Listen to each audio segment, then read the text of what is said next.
Hello everyone, welcome to my YouTube channel. आज के इस वीडियो में मैं आपके साथ स्टार्ट करने वाली हूँ क्लास 12th का इम्पोर्टेंट टॉपिक फंक्शन। हमने जो फर्स्ट टॉपिक था, फर्स्ट चैप्टर का रिलेशन, उसको बहुत अच्छे तरीके से कवर कर लिया है। उसके एनसीईआरटी के सारे एग्जांपल्स भी हमने कर लिए हैं और कुछ जो इंपॉर्टेंट क्वेश्चंस होंगे ना, वो आने वाली वीडियोस में आपके साथ शेयर हो जाएंगे। आज की इस वीडियो में मैं आपके साथ स्टार्ट कर रही हूँ क्लास 12 का चैप्टर 1 का ही टॉपिक फंक्शन। मोस्ट इंपॉर्टेंट है। जो भी हम यहाँ पे कंटेंट कर रहे हैं, जो भी हम सीखेंगे, वो फुल्ली एनसीईआरटी बेस्ड है। जो भी हमारे पास इशू हुई है, एग्जाम ओरिएंटेड हमारी वीडियो होने वाली है। आप इस वीडियो को एंड तक जरूर देखना, अच्छे से सारी चीजें समझ में आ जाएंगी। नोट्स हाथ के हाथ बनाते हुए चलना, ताकि बार बार वीडियो देखने की जरूरत ना पड़े और अपने अच्छे से रिवीजन कर सको। ठीक है। और दोनों लैंग्वेज में मैं यहाँ पे आपके साथ एक्सप्लेन करूंगी, इंग्लिश में भी और हिंदी में भी, जिसमें आप कंफर्टेबल हो। तो वीडियो को एंड तक जरूर देखना है। तो स्टार्ट करते हैं। देखिए, फर्स्ट हमारे पास आता है definition, what is a function. तो फंक्शन की डेफिनेशन पे डायरेक्ट जंप करने से पहले हम ये समझते हैं कि होता क्या है ये फंक्शन। तो आप है ना, इसको ऐसे समझ सकते हो, जैसे कि आप सभी लोग इंस्टाग्राम चलाते होंगे। इंस्टाग्राम होगा, या आपके पास रोल नंबर होगा, या सभी के पास आधार नंबर तो है। इंडिया में रह रहे हैं तो हमारे पास आधार नंबर तो वैलिड है ही। ठीक है। तो ये सब कुछ है ना, एक फंक्शन की तरह ही काम करता है। कैसे काम करता है ये समझिए। कि मान लीजिए मैं आधार नंबर लेती हूँ, आपके पास, सबके पास आधार आईडी होगी। आधार आईडी है ना हमारे पास, आधार नंबर बोल दो या फिर आधार आईडी बोल दो, जो भी आपको जैसे समझ में बैठे, जैसे समझने के लिए। अब क्या होता है, किसी भी बच्चे की कोई भी आधार नंबर है ये। मान लीजिए इसके पास एक ए बच्चा है जिसके आधार नंबर है। अब इस आधार नंबर से मैं उसी बच्चे को ही तो ट्रेस करूंगी। जिस बच्चे का ये आधार नंबर है, मान लो उस बच्चे का नाम है ए, मैं उसी को ही तो ट्रेस करूंगी ना। ऐसा तो नहीं है ना कि किसी का आधार नंबर है ये और ये जाके ट्रेस हो जाएगा बी पर। ऐसा तो नहीं है। आप कोई एक आधार, आपने अपना आधार नंबर उठाया, आपके आधार नंबर से मैं आपको ही तो ट्रेस कर सकती हूँ। जैसे कि ऐसा तो नहीं, जैसे हर आधार के लिए यहाँ पे मान लो 12 डिजिट का होता है ना, तो मैंने कुछ भी नंबर लिख लिया, 5 6 7 8 9 10 11, और ये 9 10, ये 4 और 4 और ये हटा दो। ठीक है। ये किसी बच्चे का, आगे मान लो किसी का आधार है, ये किसी बच्चे का आधार नंबर है। अब होगा क्या, ये आपके पास आधार नंबर है, ये आपके पास आधार नंबर है। इस आधार से आप किस बच्चे के पास जाओगे, जिस बच्चे का ये आधार है उसी के पास तो जाओगे। मान लो उस बच्चे का नाम ए है, ऐसा ही तो होगा ना। हर का अपना एक आधार होता है, एक आधार से मैं दो बच्चों के पास थोड़े ना जा सकती हूँ। ऐसे समझो, अगर ऐसे भी समझ में नहीं आया तो। आप सभी की इंस्टाग्राम आईडी है, आप सभी की इंस्टाग्राम आईडी है, नहीं है तो बहुत अच्छी बात है, अगर है तो समझ लो, या किसी की भी होगी। ठीक है। तो आप क्या करोगे, जब इंस्टाग्राम आईडी है जिस भी बच्चे की है या जिस भी की भी है आपके, आप उस इंस्टाग्राम आईडी से जब लॉगिन करोगे, तो एक का ही तो अकाउंट लॉगिन होगा। एक ही बच्चे का तो अकाउंट लॉगिन होगा, एक ही अकाउंट लॉगिन होगा। ऐसा तो नहीं है ना कि एक इंस्टाग्राम आईडी से मैं 50 लॉगिन कर लूंगी। सेम इसी तरीके से ऐसा तो नहीं है ना कि एक ही आधार नंबर 10 लोगों का होगा। ऐसा तो नहीं होता। मेरे कहने का मतलब क्या है कि हमारे पास, किस तरीके से समझ सकते हो, जैसे कि इसी तरीके से कि आप एक नंबर से एक ही अकाउंट को लॉगिन कर पाओगे। एक ही अकाउंट को क्या कर सकते हो आप, लॉगिन कर सकते हो। ठीक है। अब ये क्या है मैम, यहाँ पे अकाउंट कैसे आ गए, ये आधार आईडी, ये कुछ समझ नहीं आ रहा, तो मैं आपको एक चीज समझाना चाहती हूँ। जब आप इनपुट एक दोगे, तो आपके पास आउटपुट भी तो एक ही निकल कर आएगा। ऐसे ही तो होगा कि आपने यहाँ पर क्या दिया, इनपुट दिया, एक इनपुट दिया, आपके पास एक क्या निकल कर आया, आउटपुट निकल कर आ गया। एक आपने इनपुट दिया और एक आपके पास क्या निकल कर आया, आउटपुट निकल कर आया। ऐसा तो नहीं होगा कि मैं एक आधार नंबर दूंगी और वो दो बच्चों के निकल आएंगे। ऐसा तो नहीं होता। ठीक है। तो फंक्शन हमारे पास इसी तरीके के एक रूल पे काम करता है। अब वो रूल क्या होता है, क्या वो समझते हैं। तो देखो, फंक्शन की डेफिनेशन पढ़ते हैं। फंक्शन, पहले बात तो हमारे पास रिलेशन होता है, रिलेशन ही हमारे पास फंक्शन बनता है, लेकिन उसके ऊपर हम कोई और कंडीशन भी लगा देते हैं। वो कंडीशन क्या होती है, a relation from A to B is called a function if every element of A has exactly one image in Y. ठीक है। Exactly one image in Y मतलब क्या, कि मान लीजिए आपने यहाँ और यहाँ, ये आपके पास ए है और ये आपके पास बी है, ये ए और बी आपके पास दो नॉन एम्प्टी सेट होते हैं। आपने क्या करा, यहाँ पर आपने एलिमेंट लिख दिया 1 2 3, और यहाँ पे ने एलिमेंट लिख दिया 4 5 6।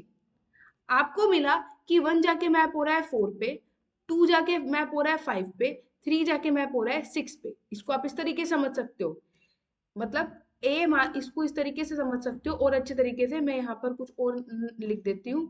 ये ए है, ये बी है और ये सी है, कि भाई एक ए के साथ, दो बी के साथ और तीन सी के साथ, कि भाई कि मेरे पास जितने भी एलिमेंट हैं एक्स के या ए सेट के, उन सब की मुझे इमेज मिलनी ही चाहिए किसके अंदर, वाई के अंदर।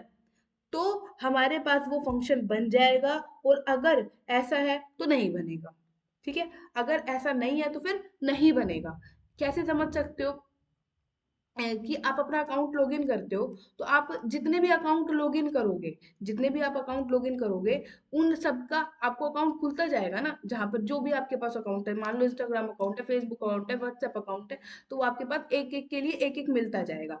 ठीक है, तो मतलब जितने भी आपके पास सेट ए के अंदर एलिमेंट है, उन सब की इमेज मिलनी चाहिए, तो वो हमारे पास फंक्शन बनता है। और अगर वाई नहीं बनता, इसको कैसे सिंपल भाषा में समझ सकते हो, इसको समझ सकते हो कि आप एक कोई इनपुट दोगे, कुछ भी एक इनपुट दोगे, तो आपको एक आउटपुट मिलेगा, एक आउटपुट जरूर मिलेगा। ठीक है, एक इनपुट डालो, एक आउटपुट मिलेगा। ऐसे समझो कि आप यहाँ है और एक ये मशीन यहाँ है, इस तरीके से समझो कि आपने यहाँ से कुछ फ्रूट डाला, यहाँ से आपने क्या डाला है, ये आपने कुछ फ्रूट डाला है, आप जूस बनाना चाहते हो, आप घर में गए, आपने जूसर उठाया, आपने फ्रूट डाला मशीन के अंदर, और आपको आउटपुट क्या मिला, आउटपुट क्या मिला, आपको मिल गया जूस बन गया। फ्रूट डाला और आपको क्या मिल गया, जूस बन गया। ठीक है, तो आप यहाँ से कुछ इनपुट डाल रहे हो तो उसका आउटपुट मिले, एक इनपुट का एक ही आउटपुट, एक इनपुट का एक ही आउटपुट मिलना चाहिए। ये बात ध्यान रखनी है कि आप इनपुट डाल रहे हो और एक इनपुट का आपको क्या मिलेगा, एक ही आउटपुट मिलेगा। एक इनपुट का क्या मिलेगा, एक ही आउटपुट मिलेगा। अगर वो रूल इस कंडीशन को सेटिस्फाई कर रहा है तो वो फंक्शन बनेगा, अदरवाइज नहीं बनेगा। ठीक है, एक इनपुट का एक आउटपुट। अब क्या हुआ यहाँ पर, और क्या समझ सकते हो, इधर ध्यान से समझिए, यहाँ पर कुछ और भी इंपॉर्टेंट चीजें हैं। अब इसको और कैसे समझ सकते हैं, ठीक है मैम, एक इनपुट का एक आउटपुट मिलेगा, ये चीज तो हमें समझ में आ गई। अब क्या समझो, मान लीजिए कि ये सेट ए है और ये सेट आपके पास है बी, ये सेट है ए और ये सेट है आपके पास क्या है, बी है। आपने यहां से इनपुट डाला, यहाँ पर आपने इनपुट डाला, मान लो 1 2 3 और 4, और ये आपके पास है ए बी और सी। हर इनपुट का एक आउटपुट मिलना चाहिए, और ये भी ध्यान रखना है, जितने भी आप इनपुट डालोगे, मतलब ये सेट ए क्या है, आपके पास इनपुट का काम करेगा, ये सेट ए क्या है, इनपुट का काम करेगा, उन सब का आउटपुट मिलना चाहिए। वो आउटपुट सेम भी हो सकता है, वो आउटपुट अलग अलग भी हो सकता है। ठीक है, देखो कैसे समझ सकते हो, जैसे आपने 1 डाला, 1 ए पे जाके मैप हो गया, 2 बी पे जाके मैप हो गया, 3 इस पे, तीन का आउटपुट मुझे मिला सी, 4 का आउटपुट मुझे मिल गया सी। तो ये हमारे पास है, ये हमारे पास क्या बन जाएगा, फंक्शन बन जाएगा। क्यों, क्योंकि हर इनपुट का मुझे एक ही आउटपुट मिल रहा है। ए वन वन का आउटपुट मुझे क्या मिला है, ए, 2 का आउटपुट मुझे क्या मिला है, बी, 3 का आउटपुट मुझे क्या मिला है, सी, 4 का आउटपुट मुझे क्या मिला है, सी। मतलब जो जो मैं इनपुट डालूं, उन सब का मुझे एक आउटपुट मिलना चाहिए। सिंपल सी बात मुझे ये है। अगर ऐसा हो रहा है तो मेरे पास वो फंक्शन बनेगा, और अगर ऐसा नहीं हो रहा है तो वो मेरे पास फंक्शन नहीं बनेगा। इतनी सी बात मुझे दिमाग में डाल के रखनी है। हर इनपुट का मुझे आउटपुट मिलना चाहिए, और जहां मतलब जिस सेट में से मैं इनपुट डाल रही हूँ, उस सेट के सभी एलिमेंट का मुझे इनपुट डालने पर आउटपुट मिलना ही चाहिए। ठीक है, अब तो ये हमारे पास फंक्शन बन जाएगा। आउटपुट सेम हो सकता है, आउटपुट सेम हो सकता है। यहाँ पर देखो, 3 का भी आउटपुट सी आ गया, 4 का भी आउटपुट सी आ गया, तो आउटपुट सेम हो सकता है। लेकिन कंडीशन क्या है, एक इनपुट एक आउटपुट होना चाहिए। इनपुट अलग अलग हो सकता है, आउटपुट सेम हो सकता है। यहाँ पर इनपुट क्या था, 3, और यहाँ पर इनपुट क्या था, 4, ये दोनों अलग अलग थे, लेकिन इनका आउटपुट क्या निकल कर आया, सेम, सी और सी। ये बात समझ में आई। ठीक है, अब आप एक एग्जांपल इस तरीके से समझ सकते हो, किस तरीके से समझ सकते हो, जैसे आप पेपर देने गए हो, पेपर देने गए, ठीक है, पेपर आप देने गए, ये मान लो आपके पेपर हो गए, ये मान लो आपके पेपर हो गए और ये मार्क्स आपके हो गए। ठीक है, पेपर आप देने गए और हाँ पेपर, ये आपके क्वेश्चन पेपर और आंसर शीट है, ये आपके पास आंसर शीट है। और मार्क्स आपका क्या आया भाव, आउटपुट आ गया। मार्क्स आपके पास क्या निकल के आया, आउटपुट निकल कर आ गया। इस तरीके से और समझ सकते हो अगर ऊपर कोई कंफ्यूजन है तो। आपने क्या करा, आपने अपनी आंसर शीट सबमिट कर दी। भाई पेपर करोगे तो आंसर शीट तो देनी पड़ेगी। आपने दिया, मान लीजिए आपके क्लास में 10 बच्चे थे, 1 2 3 4 5 6, जो आपके मार्क्स है ना, जो आपके पास यहाँ इधर लिख देते हैं ऊपर, ये आपके पास मार्क्स है। अब आप क्या कर सकते हो कि भाई ये 6 बच्चे हैं, ये 6 बच्चों ने पेपर दिए हैं, ठीक है। मार्क्स आपके पास आ रहे हैं, मार्क्स आए, मार्क्स मान लो 10 आ गए, 20 आ गए और 30 आ गए, क्योंकि हमारे पास 30 नंबर का ही हम पेपर कर रहे थे। अब आंसर आएगा तो हर बच्चे का आएगा, हर बच्चे का एक आउटपुट आएगा ना, क्योंकि भाई ये ए है, हर बच्चे ने पेपर दिया तो हर बच्चे का आउटपुट भी आएगा। तो मान लो एक के मार्क्स आ गए 10, दो के मार्क्स आ गए 20, तीन के मार्क्स आ गए 30, चार के भी 30 आ गए, पांच के भी 30 आ गए, छह के भी 30 आ गए। मतलब ये रोल नंबर थे मान लो बच्चों के, 1 2 3 4 5 6 ऐसे बच्चे थे। तो क्या हुआ कि हर बच्चे का एक का जो आउटपुट निकल कर आया, ये रोल नंबर एक बच्चा था, इसका क्या निकल कर आया, आउटपुट 10 निकल कर आया। भाई ऐसा ही तो होगा, आप पेपर देकर आओगे, पेपर में जितना आप इनपुट डालोगे उतना ही तो आउटपुट आएगा, या फिर जो आप पेपर दे के आए आउटपुट आएगा। ठीक है, तो एक का एक ही तो आएगा। अब ऐसा तो नहीं है ना कि आप पेपर देकर आए एक और आपको दो सब्जेक्ट के आंसर पता चले, दो सब्जेक्ट के मार्क्स पता चलेंगे, ऐसा तो नहीं होता। एक इनपुट एक आउटपुट, तो एक का आउटपुट क्या आया 10, दो का आउटपुट क्या आया है आपके पास 20, तीन का आउटपुट आपके पास क्या आया 30, चार का आउटपुट आपके पास क्या आया 30, पांच का भी आउटपुट क्या निकल कर आया आपके पास 30, और छह का भी आउटपुट आपके पास क्या निकल कर आया 30। ऐसा हो सकता है, मैं आपसे बार बार कह रही हूँ कि इनपुट तो अलग अलग होगा लेकिन आउटपुट सेम हो जाए, यहाँ पर ये रही चीज। ठीक है, अब यहाँ पर चलो, तो देखो उसने ये यहीं पे यही कह रखा है कि every element of A has exactly image one image in B. मैं आपको समझ में आ गया होगा उस एग्जांपल से कि आप पेपर देकर आओगे, एक पेपर का एक ही रिजल्ट आता है। ऐसा नहीं होता कि एक पेपर से आपको दो सब्जेक्ट के रिजल्ट बताए जाएंगे, एक पेपर एक रिजल्ट, एक इनपुट एक आउटपुट। ठीक है, ये समझ में आ गया होगा। हाँ, अब देखो यहाँ पे मैंने याद रखने की लिख भी रखा है ताकि आप अपने नोट्स में बना सको कि हर एलिमेंट ऑफ ए हैज, हर एलिमेंट ऑफ ए का एक और सिर्फ एक इमेज होना चाहिए। जो यहाँ पर होते हैं ना, इनको इमेज बोलते हैं, इमेज एक ही होनी चाहिए। ऐसा नहीं है कि एक इनपुट के मुझे दो आउटपुट मिल रहे हैं, ऐसा नहीं होना चाहिए। एक इनपुट का कितना मिलना चाहिए, एक ही आउटपुट मिलना चाहिए। अगर ऐसा होता है तो वो मेरे पास फंक्शन बन जाएगा। देखो यहाँ पे लिख भी रखा है, या दो इमेज है तो वो फंक्शन कभी नहीं बनेगा। एक एलिमेंट का कितना मिलना चाहिए, एक ही मिलना चाहिए, दो है तो नहीं बनेगा फंक्शन ए। ये इस नोटेशन को क्या पढ़ोगे आप, F from A to B. अब देखो, जैसे अब मैं यहाँ से यहाँ बोल रही हूँ, ये ए से बी, तो आप इसको क्या पढ़ोगे, ये एफ, तो आप पढ़ोगे एफ जहां से स्टार्ट करते हैं, ए से बी, जहां से आपने स्टार्ट किया है, जहां से आप इनपुट वैल्यू दे रहे हो, कहाँ से स्टार्ट किया है, ए से, ए सेट में से आप इनपुट वैल्यू दे रहे हो, तो इसे क्या बोलते हैं, इसे बोलते हैं बेटा डोमेन। इसे क्या बोलते हैं, इसे बोलते हैं डोमेन। अब पॉसिबल जो आपके पास आउटपुट है वो तो सेट बी के अंदर आ रहे हैं ना, वो तो आपके पास बी के अंदर आ रहे हैं, तो वो क्या कहलाएगा आपके पास, वो आपके पास क्या कहलाएगा, कोडोमेन। उसको क्या बोलते हो आप, कोडोमेन बोलते हो। ठीक है, देखो एक एग्जांपल लेते हैं और उसको और अच्छे से समझ लेते हैं ताकि फिर ये कंफ्यूजन का पार्ट ना बने। मान लीजिए ये रहा और एक ये रहा, ये ए है और ये बी है। अब इनपुट, ये वाला सेट मेरा इनपुट है, तो इसका क्या नाम हो जाएगा, इसको बोलते हो आप डोमेन। ये आपके पास क्या है, यहाँ पे मैं इनपुट दूंगी, यहाँ पे मैं इनपुट दूंगी। जैसे मैंने डाल दिया 1 और 2 और यहाँ 3, ये 4 और ये 5 और ये बी, यहाँ पर मेरा आउटपुट इसके अंदर आएगा क्योंकि एफ मैं कहाँ से डिफाइन कर रही हूँ, एफ मेरा डिफाइन है ए से बी पे। तो जहां पे जाके खत्म होगा वो क्या कहलाएगा मेरा, दिस इज कॉल्ड कोडोमेन। इसको क्या पढ़ते हैं हम, इसे हम बोलेंगे कोडोमेन। इसे हम क्या बोलते हैं, कोडोमेन बोलते हैं। ठीक है, यहां से मैं चली उसमें जाके रुक गई, तो ये मेरे पास क्या बनेगा, कोडोमेन बनेगा। इसे हम बोलते हैं कोडोमेन। ठीक है, मान लो कोडोमेन में हमारे पास एलिमेंट कितने हैं, एलिमेंट मान लो ए है, ये मेरे पास बी है, ये मेरे पास सी है, ये मेरे पास डी है, यहाँ मेरे पास ई है और यहाँ मेरे पास एफ है। ठीक है, अब समझिए, अब मान लीजिए कि मैंने आपको क्या बताया, हर इनपुट का एक आउटपुट मिलना चाहिए। ऐसा हो सकता है कि अलग अलग इनपुट, ऐसा हो सकता है कि आउटपुट सबके सेम ही मिल जाए। जैसे कि 1 ए पे जाके मैप हो गया, 2 भी इस पे गया, 3 भी इस पे चला गया, 4 भी इस पे चला गया और 5 भी इसी के ऊपर चला गया।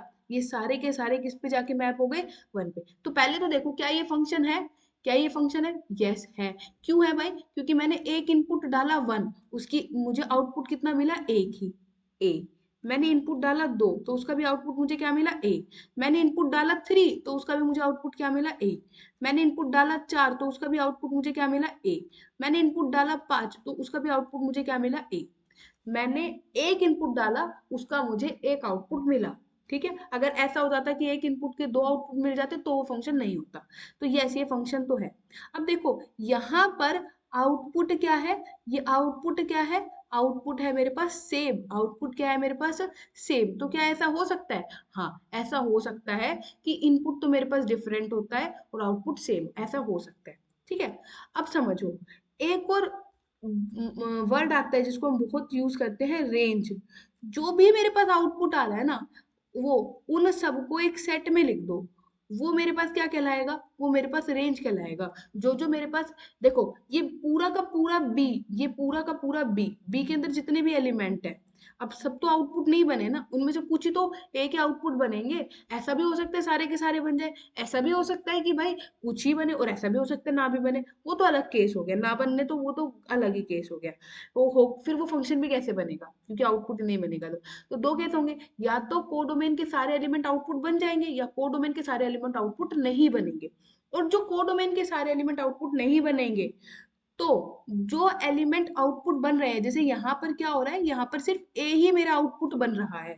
ए ही मेरा, जितने भी ए के अंदर एलिमेंट है, ए ही उनके करस्पॉन्डिंग आउटपुट बन रहा है, बाकी सब नहीं बन रहे। तो जो आउटपुट बन रहा है उसे आप क्या बोल दोगे, दैट इज कॉल्ड रेंज। उसे आप क्या बोलोगे, रेंज बोलोगे। अब देखो बाकी के, बाकी जो पूरा का पूरा बी सेट होगा वो क्या कहलाएगा, मेरा कोडोमेन कहलाएगा। देखो तो इसके कोडोमेन में क्या एलिमेंट है, कोडोमेन में तो पूरे के पूरे ही हैं। आउटपुट बना है वो भी, और जो आउटपुट नहीं बने वो भी किसके अंदर आएंगे, कोडोमेन के अंदर आएंगे। ये पूरा का पूरा क्या है, कोडोमेन। और लेकिन जो आउटपुट बने हैं, जो क्या बने हैं, जो आउटपुट बने हैं, वो क्या कहलाएंगे मेरे पास, वो मेरे पास कहलाएंगे रेंज कहलाएंगे। वो मेरे पास क्या कहलाएंगे, वो मेरे पास क्या कहलाएंगे, रेंज कहलाएंगे। ठीक है, अब आगे बढ़ते हैं। आगे बढ़ते हैं। यहाँ पर अब क्या दे रखा है, ओके। तो आई थिंक ये डोमेन क्या होता है, कोडोमेन क्या होता है, और रेंज क्या होता है, ये आप सभी को अच्छे से समझ में आ गया होगा। जैसे इधर एक एग्जांपल भी मैंने ले रखा है, तो समझिए ये एग्जांपल में क्या कह रहा है कि उसने ले रखा है एक set, A B C D दे रखा है। और यहाँ पर देखो हो क्या रहा है, यहाँ पर ऐसा हो रहा है कि आप ए से बी पे जा रहे हो, ए से बी पे जा रहे हो। ए में एलिमेंट है मान लो 1, और इधर 2 और यहाँ 3। यहाँ element A B C D. तो 1 किस पे जाके मैप हो रहा है भाई, 1 जाके मैप हो रहा है ए पे। 2 किस पे जाके मैप हो रहा है, 2 जा रहा है बी पे।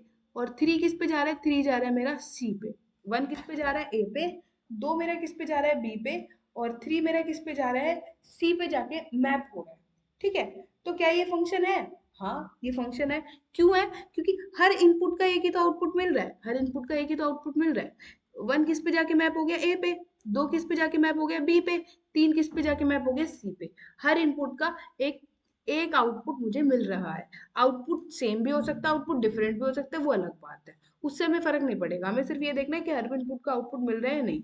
ए में जितने भी एलिमेंट है उन सबका आउटपुट मिलना चाहिए। तो yes, this is a function. I think ये चीज आपको सबको समझ में आ गई होगी। नेक्स्ट, अब हम थोड़ा आगे बढ़ते हैं। अब हम समझते हैं फंक्शन की डेफिनेशन के बाद हमें ये समझ में आ गया कि फंक्शन क्या होता है, डोमेन क्या होता है, कोडोमेन क्या होता है, रेंज क्या होता है। उसके बाद जो नेक्स्ट इंपॉर्टेंट चीज आती है, वो हमारे पास आती है कि हमारे पास फंक्शन क्या, वो टाइप्स ऑफ फंक्शन क्या होता है। अब समझो, पहला जो इंपॉर्टेंट हमारे पास निकल कर आता है, वन वन फंक्शन। इसको समझने के लिए आपके पास बहुत अच्छा एग्जांपल है आपका क्लासरूम में से। तो समझो कैसे, कैसे मान लो आप इस तरीके, वो क्लासरूम में से भी ले सकते हो, वरना जो आधार कार्ड वाला दिया था ना, वो भी आप लेके चल सकते हो। क्लासरूम वाला लो, जैसे आपका क्लासरूम है, ये मैंने आपका क्लासरूम ले लिया, क्लासरूम में चलते हैं। तो मान लीजिए आपकी क्लासरूम में कितने स्टूडेंट है टोटल, आपकी क्लासरूम में टोटल स्टूडेंट है 30 स्टूडेंट है। आपकी क्लासरूम में कितने स्टूडेंट है, 30 स्टूडेंट है। ठीक है, ये आपके पास हो गए, ये ए सेट है और ये बी सेट है। अब क्या करना है मुझे यहाँ पर, ये सेट ए है ना, इस सेट ए में मैंने लिखे हैं रोल नंबर, इस सेट में मैंने क्या लिखे, रोल नंबर। और ये जो दूसरा सेट है बी, इसमें मैंने लिखे name of student, name of student का मैंने यहाँ पे लिख दिया है। ठीक है, अब आप क्या करो, तो देखो पहले तो ये फंक्शन बन जाएगा, क्योंकि जो भी आप एलिमेंट उठाओगे इनपुट दोगे रोल नंबर में, अच्छा रोल नंबर एक तो आपकी क्लास में एक बच्चा खड़ा हो जाएगा, रोल नंबर दो तो दूसरा खड़ा हो जाएगा, तीन, हर रोल नंबर के करस्पॉन्डिंग आपको एक आउटपुट जरूर मिलता जाएगा। ठीक है, तो फंक्शन तो बन जाएगा। हम किसकी बात कर रहे हैं, हम बात कर रहे हैं वन वन फंक्शन की। हम किसकी बात कर रहे हैं, हम बात कर रहे हैं वन वन फंक्शन की, मैं यहाँ पर बात कर रही हूँ, क्योंकि मुझे तो ये चेक करना है। ठीक है भाई, फंक्शन तो बन जाएगा, वन वन क्या फंक्शन है मुझे ये समझाओ। वन वन फंक्शन क्या कहता है कि जब आप एक रोल नंबर बोलोगे तो एक रोल नंबर के लिए यहाँ पर कोई एक ही तो बच्चा खड़ा होगा। मान लो उस बच्चे का नाम है ये स्मॉल है, मान लो कुछ भी मान सकते हो, कुछ नाम होगा, मैं तो स्मॉल ए मान लिया। आपने दो रोल नंबर दो बोला, तो रोल नंबर दो के करस्पॉन्डिंग एक दूसरा बच्चा खड़ा हो गया बी। सी, रोल नंबर तीन बोला, सी नहीं, आपने बोला रोल नंबर तीन, रोल नंबर तीन के करस्पॉन्डिंग मुझे एक और बच्चा दिखाई दिया सी। रोल नंबर चार, रोल नंबर चार के करस्पॉन्डिंग मुझे एक बच्चा दिखाई दिया डी। ऐसा देखने को मिल रहा है, और ऐसा कब तक चलेगा, पूरे 30 बच्चों तक चलेगा, 30 बच्चों के लिए फिर यहाँ पे बच्चा मिल जाएगा मुझे। ठीक है, कुछ और नाम आ जाएंगे, अब ये मत सोचना मैम अल्फाबेट में तो इतने ही लेटर होते भागे, अरे कुछ और नाम आ जाएगा, 30 बच्चे हैं तो 30 बच्चों के अपने अपने नाम होंगे। ठीक है, तो हो क्या रहा है, मैं आपको क्या समझाना चाहती हूँ। अब जब भी हमने यहाँ फंक्शन पढ़ा था, जब मैंने आपके साथ यहाँ फंक्शन पढ़ा था, तो मुझे फंक्शन के ऊपर यहाँ पर आउटपुट सेम हो सकता था, अगर सिर्फ वो फंक्शन होता है तो आउटपुट सेम हो सकता है, क्योंकि इनपुट तो अलग अलग है, आउटपुट सेम हो सकता है। लेकिन वन वन फंक्शन क्या कहता है, पहले तो फंक्शन बनेगा, फंक्शन बनेगा तो इनपुट जब आप दोगे तो हर इनपुट का मुझे आउटपुट मिलना ही चाहिए। तो पहली कंडीशन क्या है, हर इनपुट का मुझे क्या मिलना चाहिए, आउटपुट मिलना ही चाहिए, आउटपुट मिलना ही चाहिए। ठीक है, अब आप यहाँ पे देखो, अगर आप इनपुट डाल रहे हो तो आउटपुट आपको मिल रहा है, बात सही है। लेकिन क्या ऐसा हो रहा है, जब मैं रोल नंबर कुछ एक बोलूंगी तो एक रोल नंबर के लिए मुझे क्या दिखाई देगा, एक रोल नंबर के लिए एक बच्चा है, एक वही तो खड़ा होगा, ऐसा ही तो होगा। क्या ऐसा हो सकता है कि मैंने रोल नंबर बोला एक और मुझे बच्चे मिल गए दो, एक बच्चा मिल गया ए और एक बच्चा मिल गया मी, ऐसा तो नहीं हो सकता ना। एक, अगर फंक्शन होता, जस्ट फंक्शन होता, अगर मतलब मैं कुछ और रोल नंबर को कुछ और, अगर कुछ और छोड़ो, अभी सिर्फ यही सोचो कि अगर मैंने रोल नंबर एक बोला तो दो बच्चे तो खड़े नहीं हो सकते, मतलब एक रोल नंबर के लिए मुझे एक ही बच्चा मिलेगा। क्या समझाना चाहती हूँ, जब रोल नंबर अलग है तो बच्चा भी अलग है। रोल नंबर एक है तो बच्चा है ए, रोल नंबर दो है तो बच्चा है बी, रोल नंबर थ्री है तो बच्चा है सी।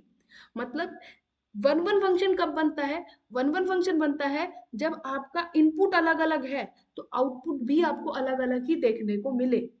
जब इनपुट अलग अलग है तो आउटपुट भी अलग अलग देखने को मिलेगा। जैसे आपने जब वन डाला तो वन के करस्पॉन्डिंग एक बच्चा खड़ा होएगा ए, जब आपने दो डाला तो दो के करस्पॉन्डिंग एक बच्चा खड़ा होएगा बी। इनपुट अलग, रोल नंबर एक इनपुट, आउटपुट क्या, वो बच्चा। रोल नंबर दो दूसरा इनपुट, आउटपुट क्या, दूसरा बच्चा। ठीक है, मतलब अब समझिए, डेफिनेशन पे चलते जो मैं आपको समझाना चाहती हूँ।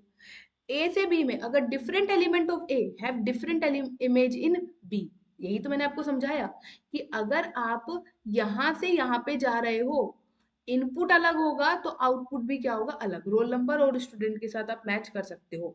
इनपुट अलग होगा तो आउटपुट भी क्या मिलेगा आपको, अलग देखने को मिलेगा। तो वो आपके पास वो क्या कहलाएगा, वो कहलाएगा वन वन फंक्शन। अगर इनपुट है तो कोई यहाँ पर क्या लिख रखा है, यहाँ पे इजी, मैंने आपको यहाँ पे आपके लिए लिख भी रखा है तो आप उसको भी समझ सकते हो। अगर दो अलग इनपुट का सेम आउटपुट आए तो वो वन वन नहीं होगा, ये ध्यान रखना है। क्योंकि इनपुट वन वन फंक्शन में क्या कह रहा है कि अगर इनपुट अलग अलग है तो आउटपुट भी अलग अलग ही मिलना चाहिए। अगर दो इनपुट का आउटपुट सेम आ रहा है तो फंक्शन नहीं, वो वन वन फंक्शन नहीं होगा। जैसे ये हमने एग्जांपल लिया था जो आपके साथ, यहाँ पे क्या हो रहा था, ये देखो यहाँ पे क्या हो रहा था, जो यहाँ पर आपने यहाँ पे इनपुट डाला था 4, 4 का भी आउटपुट 30 आ रहा था, 5 का भी आउटपुट 30 आ रहा था, 3 का भी आउटपुट 30 आ रहा था। ये फंक्शन तो है, ये फंक्शन तो है, ये क्या है हमारे पास, फंक्शन तो है, बट ये वन वन फंक्शन नहीं है। ये वन वन फंक्शन नहीं है। क्यों नहीं है वन वन फंक्शन? क्योंकि आपने आउटपुट डाला 4, वो सॉरी इनपुट डाला 4 तो भी आउटपुट 30 आ गया, इनपुट डाला 5 तो भी आउटपुट 30 आ गया। अब ऐसा थोड़ी ना होगा, मान लो 4 रोल नंबर के बच्चे को खड़ा किया, 4 रोल नंबर पे मान लो डी बच्चा, डी है किसी बच्चे का रोल नंबर, तो 4 पे डी तो खड़ा होएगा, 5 पे भी डी, ऐसा तो नहीं होगा। तो इनपुट में वो वन वन में क्या होगा, वन के लिए वन, डिस्टिंक्ट के लिए डिस्टिंक्ट। इसको चेक करने का तरीका होता है, हम ये क्वेश्चन में इसी तरीके से चेक करते हैं कि हम एलिमेंट है जो F of X one F of X two, image को इक्वल लेके चलते हैं, एलिमेंट को इक्वल दिखाते हैं। एग्जाम्पल देखो, फंक्शन मान लो आर से आर में डिफाइन किया गया है, ये फंक्शन मुझे चेक करना है कि ये वन वन है या नहीं। तो आप क्या करोगे, आप दो एलिमेंट उठाओगे x1 और x2, ये डोमेन से उठाए तो डोमेन आपके पास ये r है, यहाँ से उठाए ये x1 x2, क्योंकि इनपुट तो हम यहीं से डालते हैं। अब इनका जो आउटपुट है वो f ऑफ x1 बनेगा और ये f ऑफ x2 बनेगा। ठीक है, f ऑफ x1 का आउटपुट क्या है, आउटपुट क्या दे रहा है, ये वाला दे रहा है ना, f मतलब x आउटपुट x1, तो जहां पर f ऑफ x में x है वहां पे x1 से रिप्लेस कर दो, 2x1 प्लस में 3, और यहाँ पर जहां पर x देख रहे हैं x2 से रिप्लेस कर दो, 2x2 प्लस 3, 3 से 3 कैंसिल हो जाएगा, 2x1 इज इक्वल टू क्या हो जाएगा, 2x2, 2 से 2 cancel, x1 is equal to x2 हो जाएगा। ठीक है, तो ये हमारे पास क्या कहलाएगा, this function is one one. क्योंकि अब चेक करने का तरीका क्या है, डेफिनेशन समझ में आ गई होगी अच्छे से, और चेक करने का तरीका क्या होता है कि अगर हम इमेज को इक्वल लेके चल रहे हैं तो एलिमेंट भी मेरे पास इक्वल होना चाहिए, तो ही वो मेरे पास क्या बनता है, उसी केस में वो मेरे पास वन वन फंक्शन बनता है। वन वन का ही दूसरा नाम क्या होता है मेरे पास, वन वन का ही दूसरा नाम हो जाता है मेरे पास इंजेक्टिव फंक्शन। ठीक है, अब आगे चलते हैं, क्वेश्चन में करेंगे ना तो और अच्छे समझ में आ जाएगा। अगला क्वेश्चन पे चलते हैं, अगले डेफिनेशन पे चलते हैं, टाइप ऑफ फंक्शन 2 पे। अगला फंक्शन हमारे पास निकल कर आता है ऑन टू फंक्शन, जिसको हम बोल देते हैं सर्जेक्टिव फंक्शन। अब सर्जेक्टिव फंक्शन क्या बोलता है, इसे समझिए, सर्जेक्टिव फंक्शन हमें क्या कहता है, ये समझिए। वन वन फंक्शन तो मैंने आपके साथ डिस्कस कर लिया, अब सर्जेक्टिव फंक्शन मान लीजिए। इसके लिए आप ऐसे सोच सकते हो, यहाँ पर हम एक शीट इंसर्ट करते हैं ताकि हमें समझ में आए। मान लीजिए कि आपके पास ये फंक्शन, ये ढंग से नहीं बना, इसको हटाते हैं, ये मान लीजिए ये है, और ये मान लीजिए ये है, यहाँ ए से बी पे गए हो आप, ये आपके पास डिफाइन किया गया है, एक फंक्शन आपने डिफाइन किया है ए से बी पे। अब मान लो आप इस ऐसे एग्जांपल ले सकते हो, क्लासरूम का ये एग्जांपल भी लेके चलते हैं, क्लास में ही चलते हैं। ठीक है, अब ऐसा है कि जैसे क्लास में आपका टीचर आपकी रोल नंबर अटेंडेंस ले रहा है, क्लास अटेंडेंस चल रही है आपकी, क्या चल रही है, हाँ इस तरीके से समझो, बहुत अच्छे समझ में आ जाएगा और भूलोगे भी नहीं कभी। आप मान लो क्लास में क्या चल रही है, आपकी अटेंडेंस चल रही है, अटेंडेंस चल रही है। ठीक है, क्लास में अटेंडेंस चल रही है, और मान लो कि आपकी क्लास में कितने बेंचेस है, 5 बेंचेस हैं, 5 बेंचेस हैं। अब हर बेंच पे कोई ना कोई तो बैठा ही होगा, एटलीस्ट वन तो बैठा ही होगा, एटलीस्ट वन मतलब कम से कम एक तो बच्चा बैठा ही होगा हर बेंच पे, मान लो हर कोई ना कोई एक बच्चा बैठा ही है। मतलब क्या, क्या कहना चाहते हो, क्या मतलब है, ये समझो। ये आपके पास एक एग्जाम्पल है आउटपुट का, क्लास को देखो और पहचानो, अरे ये तो आउटपुट है। क्या हुआ, कैसे हुआ, क्लास में अटेंडेंस चल रही है, 5 ही बेंच है, ये पहला बेंच है 1, ये दूसरा बेंच है 2, बेंचेस को मैं इस तरीके से रोमन में लिख देती हूँ। ये मान लीजिए फर्स्ट बेंच है, ये मान लीजिए सेकंड बेंच है, लिखते नहीं है ऐसे, बट आपकी अंडरस्टैंडिंग के लिए लिख रही हूँ, क्योंकि सेट के अंदर के एलिमेंट को हम कैपिटल लेटर या उससे रिप्रेजेंट करते हैं, जस्ट फॉर अंडरस्टैंडिंग में ऐसे लिख रही हूँ। ये फोर्थ है और ये फिफ्थ है, 5 बेंचेस है, 5 बेंचेस पे बच्चे तो बैठे होंगे। मान लो आपकी क्लास में टीचर ने अटेंडेंस लेनी स्टार्ट करी, रोल नंबर वन बैठा है फर्स्ट बेंच पे, यहाँ बैठा है, roll number two, roll number two भी इधर बैठा है, रोल नंबर थ्री कहाँ बैठा है, सेकंड बेंच पे, रोल नंबर फोर बैठा है थर्ड बेंच पे, रोल नंबर फाइव बैठा है सिक्स्थ बेंच, वो फोर्थ बेंच पे, रोल नंबर सिक्स बैठा है फिफ्थ बेंच पे, रोल नंबर सेवन जाके बैठा है भाई फोर्थ बेंच पे। तो ये हमारे पास ऑन टू फंक्शन का एग्जांपल है, कैसे है ये समझो। पहली तो हम किसके बारे में पढ़ रहे हैं, currently we are discussing about onto function. हम किसके बारे में पढ़ रहे हैं? ऑन टू फंक्शन के बारे में पढ़ रहे हैं। ठीक है। अब फंक्शन के बारे में बात करें तो इनपुट, हर इनपुट के लिए आउटपुट तो मिलेगा ही, हर इनपुट के लिए आउटपुट तो मिलेगा ही मिलेगा, ये तो है। बट ऑन टू क्या खास बात कहता है ये समझो। मैंने एक एग्जांपल लिया आपके पास क्लास अटेंडेंस का। आपकी क्लास टीचर ने अटेंडेंस ली, मान लो आपकी क्लास में कितने बच्चे हैं, टोटल स्टूडेंट है ये आपकी क्लास में क्या है, total number of student, A set है स्टूडेंट का और ये बेंचेस का, इन बेंच पे बच्चे बैठे हैं। आपने देखा रोल नंबर 1 वो पहले बेंच पे जाके बैठा था, रोल नंबर 2 ये हमारे पास है सेट ऑफ बेंचेस, ये क्या है आपके पास, सेट ऑफ बेंचेस, इस तरीके से हमने बनाया। आप क्या देख रहे हो कि हर बेंच, हर बेंच, हर जो भी आप रोल नंबर बोल रहे हो उसका एक आउटपुट बन रहा है। कैसे? कि आपने देखा एफ ऑफ 1 उसका आउटपुट क्या बना, फर्स्ट बेंच, क्योंकि वो बच्चा फर्स्ट बेंच पे बैठा था। आपने रोल नंबर बोला 2, वो बच्चा भी फर्स्ट बेंच पे बैठा था, क्योंकि मैंने ऐसा ही सेट बनाया कि भाई जाके वो उस उन बेंच पे बैठे। आपने बोला रोल नंबर 3, रोल नंबर 3 जाके भाई सेकंड बेंच पे बैठा था। आपने बोला रोल नंबर 4, रोल नंबर 4 जाके थर्ड बेंच पे बैठा था। रोल नंबर 5, रोल नंबर 5 जाके फोर्थ बेंच पे बैठा था। और आपने बोला रोल नंबर 6, तो रोल नंबर 6 जाके बैठा था फिफ्थ बेंच पे। और रोल नंबर 7 जाके किस पे बैठा था भाई, रोल नंबर 7 भी छठे जाके वो फोर्थ बेंच पे बैठा था। आपने क्या देखा कि भाई हर, पहले तो हर बच्चे का आउटपुट मिल ही रहा है, ठीक है, हर बच्चे का मुझे क्या मिल रहा है, एक आउटपुट मिल ही रहा है। अब मुझे ये देखना है कि ऑन टू होगा या नहीं होगा। ऑन टू के लिए अब देखो, आपने देखा कि बी में जितने भी एलिमेंट थे, बी के अंदर जितने भी बेंचेस थे या जितने भी एलिमेंट थे, वो सारे के सारे एलिमेंट ए में जितने भी एलिमेंट थे उनके साथ मैप हो गए, उनके साथ रिलेट हो गए। आप बताओ बी में कोई भी एलिमेंट छूटा क्या? ई में, बी में कोई भी एलिमेंट हमारा ऐसा नहीं बना जो ए की इमेज ना बन रहा हो। देखो 1 किसकी इमेज बन रहा है, फर्स्ट इन दोनों की इमेज बन रहा है, सेकंड इसकी इमेज बन रहा है, थर्ड इसकी इमेज बन रहा है, फोर्थ इसकी भी इमेज बन रहा है, इसकी भी इमेज बन रहा है, और फिफ्थ इसकी भी इमेज बन रहा है ना। तो मतलब पूरा का पूरा बी सेट रिलेट हो रहा है ना कि सेट ए के साथ। तो ये हमारे पास किसका एग्जाम्पल हो गया, ये हमारे पास एग्जाम्पल हो गया ऑन टू का। ठीक है। मैं आपसे याद क्या कहना चाहती हूँ, यहाँ से मुझे क्या समझ में आया, अगर इफ फंक्शन हमारे पास क्या बनता है ऑन टू, कब, जब पूरा का पूरा जो कोड डोमेन होता है, पूरा का पूरा कोड डोमेन क्या बन जाता है आपके पास बेटा, रेंज बन जाता है। जब आपके पास क्या बन जाता है, रेंज बन जाता है, तो उस केस में उस फंक्शन को आप क्या बोल देते हो, उस केस में आप उस फंक्शन को बोल देते हो ऑन टू फंक्शन। उस केस में आप उस फंक्शन को क्या बोल देते हो, ऑन टू फंक्शन बोल देते हो। आई थिंक ये चीज बिल्कुल अच्छे समझ में आई होगी। इस तरीके से आप अपना एक ऐसा एग्जाम्पल एक और ले सकते हैं जिसमें ना बन रहा हो। मैं आपको एक और एग्जाम्पल देती हूँ जिसमें ना बन रहा हो। ठीक है। अब मान लो आपने यहाँ पर लिया और यहाँ पर लिया, इस बार आपकी क्लास में बच्चे वही है हमारे पास, एक, 6 ही बच्चे हैं, 2, 3, 4, 5, 6, और यहाँ पे बेंचेस वही है, 1, 2, 3, 4, 5। अब मान लो 1 इस पे चला गया, 2 भी इस पे चला गया, 3 इस पे चला गया, 4 इस पे चला गया, 5 इस पे चला गया और 6 इस पे चला गया। अब क्या ये हमारे पास फंक्शन है? पहली बात तो मुझे ये बताओ, क्या ये फंक्शन है? यस मैम ये फंक्शन तो है। क्यों है भाई ये फंक्शन? क्योंकि मैम यहाँ पर है ना, आप जो भी इनपुट डाल रहे हो उसका आउटपुट तो मिल रहा है। कैसे मिल रहा है? एफ ऑफ 1 जाके क्या इस पे मैप हो रहा है भाई, 1 पे जाके मैप हो रहा है। एफ ऑफ 2 भी किस पे जाके मैप हो गया, पहले बेंच पे बैठा है। एफ ऑफ 3 किस पे जाके मैप हो रहा है, थर्ड पे जाके मैप हो रहा है। एफ ऑफ 4 किस पे जाके मैप हो रहा है, एफ ऑफ 4 जाके मैप हो रहा है मेरे पास सेकंड वाले पे। एफ ऑफ 5 मेरा किस पे जाके मैप हो रहा है, फोर्थ पे।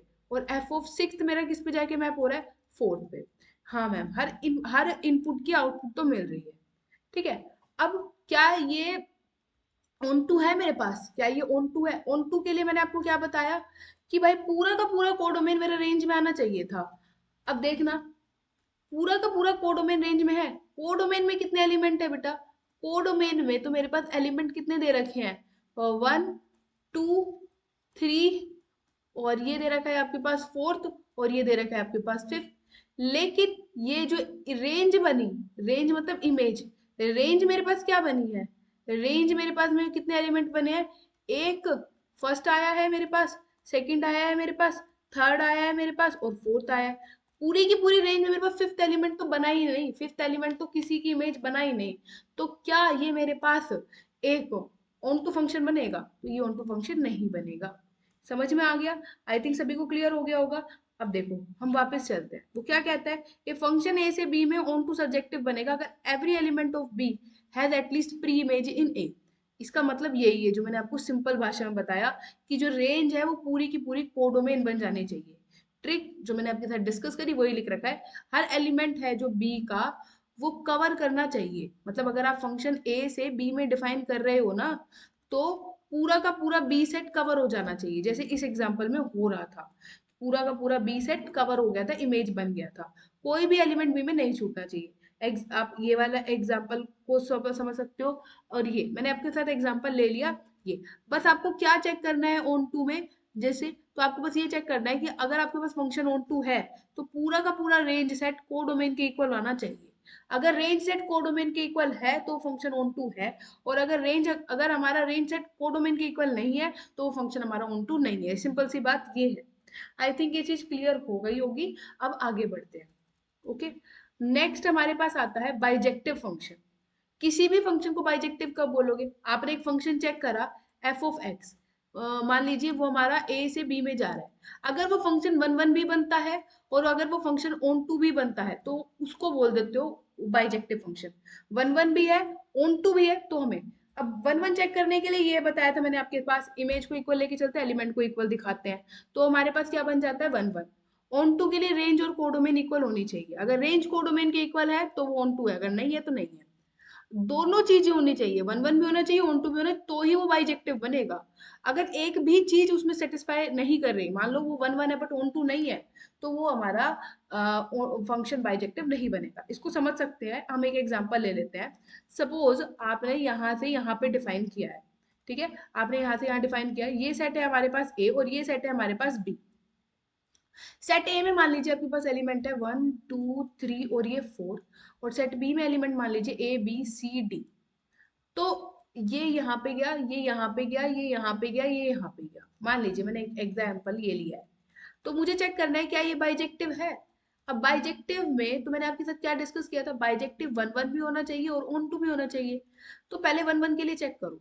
वन वन के लिए मुझे क्या दिख रहा है, F of one is equal to A, F of B, वो F of two is equal to B, और F of three is equal to C, F of four is equal to मुझे डी देखने को मिल रहा है। मतलब क्या, जब मैंने इनपुट डाला वन तो आउटपुट आया ए, जब मैंने इनपुट डाला दो तो आउटपुट आया बी, जब मैंने इनपुट डाला थ्री तो आउटपुट आया सी, जब मैंने इनपुट डाला चार तो आउटपुट आया डी। जब मैं डिफरेंट इनपुट डाल रही हूँ तो मुझे डिफरेंट ही आउटपुट देखने को मिल रहा है। और ए के अंदर जितने भी एलिमेंट है उन सबकी इमेज भी मिल रही है। ये तो फंक्शन बनने की पहली कंडीशन है, पहले तो हम चेक करेंगे वो फंक्शन है या नहीं। फंक्शन है नहीं, फिर हम वन वन वन टू पे जाएंगे। तो हमने देखा डिस्टिंक्ट एलिमेंट डिस्टिंक्ट पे जाके मैप हो रहा है, यस मैम ये वन वन तो है। अब ऑन टू चेक करो। ऑन टू के लिए मैंने क्या बताया था कि पूरा का पूरा कोडोमेन रेंज के इक्वल आ जाना चाहिए। जो कोडोमेन है बेटा, इसमें कोडोमेन के अंदर एलिमेंट क्या है मेरे पास, ए बी और सी और डी है। और जो रेंज है उसके अंदर कितने एलिमेंट है, रेंज भी तो पूरा यही है, ए बी सी डी। देखो आपने पूरा कवर कर दिया, वन की इमेज ए, दो की इमेज बी, थ्री की इमेज सी, फोर की इमेज डी। तो रेंज और कोडोमेन अगर इक्वल है तो फंक्शन हमारे पास क्या हो जाता है, ऑन टू। तो इस तरीके के फंक्शन को क्या बोल देते हैं, वन वन ऑन टू। सपोज अगर मैं इसमें थोड़ा स्लाइटली चेंज कर दूं, अगर मान लो ये वाला मेरे पास जाके यहाँ ना जाके यहाँ चला जाए, तो कि यहाँ ये मेरे पास one one onto function है, उस केस में नहीं है। क्यों नहीं है ये समझिए। अब हुआ क्या, यहाँ पे दिक्कत क्या कर रहा है, कौन दिक्कत क्रिएट कर रहा है ये समझते हैं।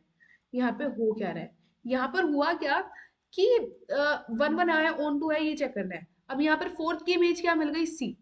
फोर भी किसके ऊपर जाके मैप हो गया भाई, सी के ऊपर जाके मैप हो गया। तीन, देखो F of three is equal to F of four है, इमेजेस क्या है, इक्वल है, C is equal to C है। बट तीन तो चार के इक्वल नहीं है ना।